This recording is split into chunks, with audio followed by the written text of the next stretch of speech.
Hello dear students, very good evening. I hope you are fine. Today we'll discuss idioms, and the list of idioms which I have chosen for our today's discussion is based on the word high.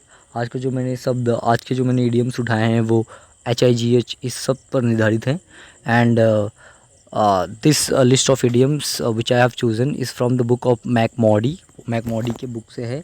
MacMurdy has written a book on idiom, and in my personal opinion that is the best book one can ever go through, one can ever have. So without making any procrastination talking here and there, let me define the word idiom itself, and then we'll begin. The idiom can be defined, the idiom can be defined as the idiom. Let me write it first and then tell you. Idiom, it is pronounced as idiom, not idiom or idiom. It is pronounced as idiom. So an idiom can be defined as a number of words that have different meaning than that of individual words. मतलब जो व्यक्तिगत शब्द, जो एक एक शब्द दिए गए होते हैं, उनका जो मीनिंग होता है, इडियम्स का जो मीनिंग निकल के आता है उन इंडिविजुअल वर्ड से हट करके होता है. मतलब उसका शाब्दिक अर्थ हम नहीं लेते उसमें. We do not go for the literal meaning in idiom, rather we go for the figurative meaning. हम फिगरेटिव मीनिंग देखते हैं, लिटरल मीनिंग नहीं देखते. सो देखते हैं क्या है ये, और will discuss 5 idioms each every single day. हम प्रत्येक डेली 5 इडियम्स देखेंगे, so that you can better understand. अगर आपको उससे भी ज़्यादा चाहिए तो you can comment, you can drop your comment.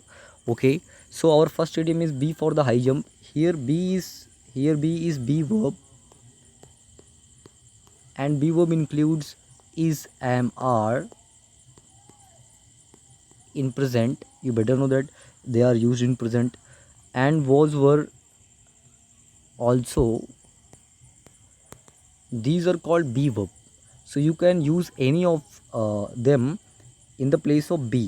Okay, so B for the high jump means one thing more. If any of the idiom has the word informal before it, then you do not have any authority to use that idiom with your parents, with your teachers, with your elders as well. Rather, you can use that. You have the authority. You have the authority to use that expression, that idiom among your friend circle. Informal का मतलब है कि आप उसको अपने दोस्तों के साथ यूज़ कर सकते हो, बट आप उसको बड़ों के साथ यूज़ नहीं कर सकते. उसको इनफॉर्मल हम कहेंगे. तो ये एक इनफॉर्मल एक्सप्रेशन है, इसको आप अपने बड़ों के साथ इस्तेमाल नहीं करोगे, दोस्तों के साथ कर सकते हो. और देखते हैं इस इडियम का अर्थ क्या होगा. Be for the high jump का लिटरल अर्थ तो निकल के आएगा कि ऊंची ऊंची कूदे करना, पर ऊंची कूद लेने से मतलब नहीं है. इसका मतलब होगा be liable to be punished, criticised etcetera severely. Means you are likely, liable means likely. If you are for the high jump, be के स्थान पर तो आप is am are was were लगा सकते हो अकॉर्डिंग टू यूसेस.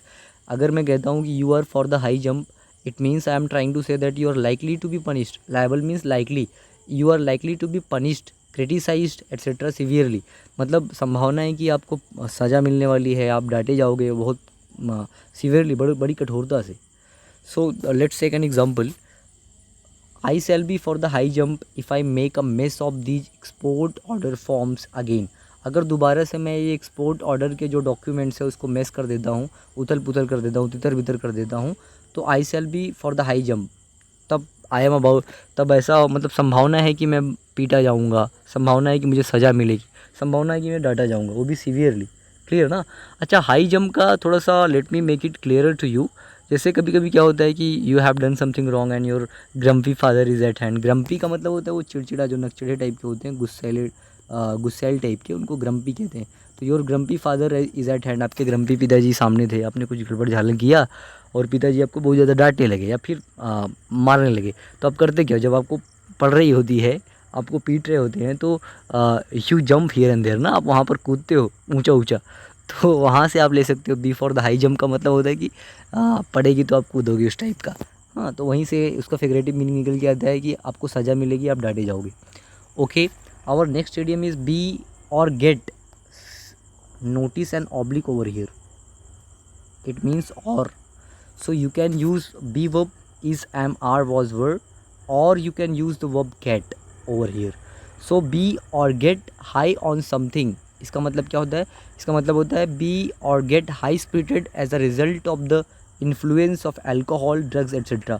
मतलब जो अल्कोहल या ड्रग्स, जो ड्रग्स आपने लिया, जो अल्कोहल आपने लिया, उसके उसके प्रभाव से जो आपको ताकत मिल गई, जो एक नशा चढ़ गया, हाँ, एक प्रकार से। अच्छा, वो दारू पीने से या ड्रिंक वगैरह लेने से जो करेज मिलती है उसको इंग्लिश में डच करेज कहते हैं ना। The courage which you get from by drinking alcohol, that is called Dutch courage, उसको डच करेज कहते हैं। और जब पीने से आप डच करेज वगैरह दिखाने लग जाओ, आपको चढ़ जाए, तो हम कह सकते हैं you are high on it, you are high on it, या you get high on it when you drink. तो उसका देखते हैं, एग्जांपल देखते हैं। Granddad won't drink Coke, granddad means grandfather, granddad won't drink Coke means our grandfather will not drink coke anymore because he seems to think he'll get high on it। उनको लगता है कि अगर वो पियेंगे तो उनको चढ़ जाएगी, हाँ, and he will show his Dutch courage here and there.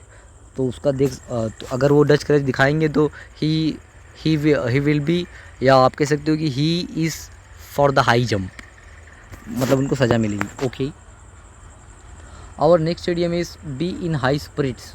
Our next idiom is be, कुछ आवाज़ें आ रही हैं, आई थिंक कि वो ज़्यादा दिक्कत नहीं करेंगी, खैर देखते हैं। Our third idiom is be in high spirits. Notice that spirit is in its plural form. Spirit जो है वो प्लूरल फॉर्म में है, मतलब आप इसको सिंगुलर फॉर्म में यूज़ नहीं करोगे, हाँ, क्योंकि इडियम का एक फिक्स फॉर्म होता है। अगर उसमें आर्टिकल अ एन भी लिखा है या द लिखा है तो आप उसको हटा नहीं सकते। तो अगर सब सिंगुलर या प्लूरल है तो उसको आप सिंगुलर या प्लूरल ही रखोगे, उसको आप अपने मन से सिंगुलर या प्लूरल नहीं बना सकते, वो फिक्स फॉर्म होता है। So be in high spirits means be in, if I say that you are in high spirits, it means that I am trying to say that you are in a lively cheerful mood, means you're looking very happy, you're looking very vivacious, you're looking buoyant, yeah, you are looking bounteous, you're looking active, you're looking energetic। अगर मैं कहता हूँ कि आप high spirits में हो तो इसका मतलब है कि आप बड़े प्रसन्न हो, बड़े एक्टिव दिख रहे हो ना। तो let's take an example, you are in high spirits today, yes I have had some very good news, because you have had some very good news, that's why looking very happy। आपको कुछ अच्छी खबर मिले, इसीलिए आप क्या बड़े happy दिख रहे हो, बड़े एनर्जेटिक दिख रहे हो। तो अगर आप किसी को ऐसे इस मूड में देखते हो तो आप कह सकते हो कि you are in high spirits. क्या बोल सकते हो? You are in high spirits.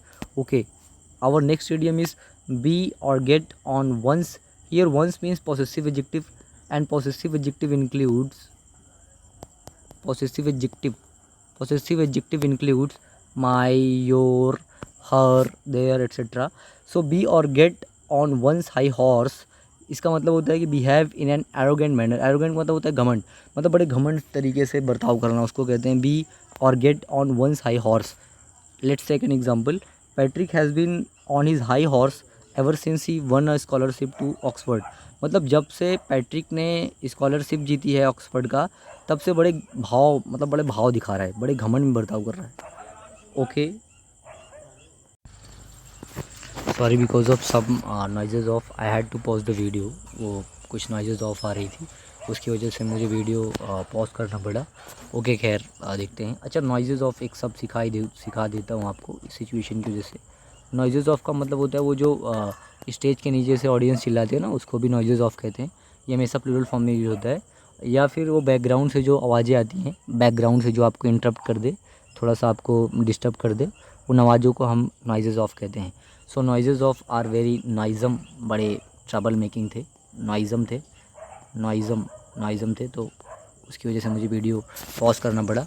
देखते हैं, एक और है आपका लास्ट वाला। बी राइडिंग हाई मीन्स होता है 1 2 3 4 5, हाँ लास्ट है। बी राइडिंग हाई मीन्स होता है be very successful in one's career especially in the eyes of others. मतलब जब दूसरों को ये लगे कि मतलब दूसरों को लगे कि आप अपनी आप अपने करियर में, आप अपने जॉब में, आप अपनी करियर में, जो भी आपका करियर है उसमें आप बहुत ज़्यादा सक्सेस, मतलब बहुत ज़्यादा सफलता प्राप्त कर रहे हो। You are making success in leaps and bounds, मतलब आप दिन दूनी रात चौगुनी तरक्की कर रहे हो। तो वो जो जिनको लग रहा है वो कह सकते हैं कि यू आर राइडिंग हाई, आप तो बहुत तेज़ी से भाई आगे बढ़ रहे हो, यू आर राइडिंग हाई, वो कह सकते हैं। So let's take an example, Diana is riding high at the moment. मतलब इस क्षण क्या हो रहा है कि डायना जो है वो राइडिंग हाई कर रही है ना, मतलब बहुत ज़्यादा सक्सेस कर रही है। सी इज़ जस्ट बीन प्रमोटेड, वो अभी अभी उसको प्रमोशन मिला है, प्रोन्नति मिली है, and is expected to be made head of department within the year. और ऐसी संभावना है कि उसको 1 साल के भीतर भीतर हेड ऑफ डिपार्टमेंट बना दिया जाएगा।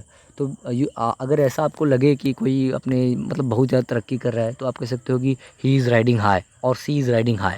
ओके, बस आज के लिए इतना ही। आज 5 इडियम, बाकी के जो इडियम होंगे 5 इडियम वो मैं कल डिस्कस करूँगा। ऐसे ही मैं जो अलग अलग शब्द हैं उन पे मैं इडियम्स आपको देता रहूँगा। let me tell you one thing more, that you have to subscribe the video if you want to get more videos like this. Okay, thank you for watching me.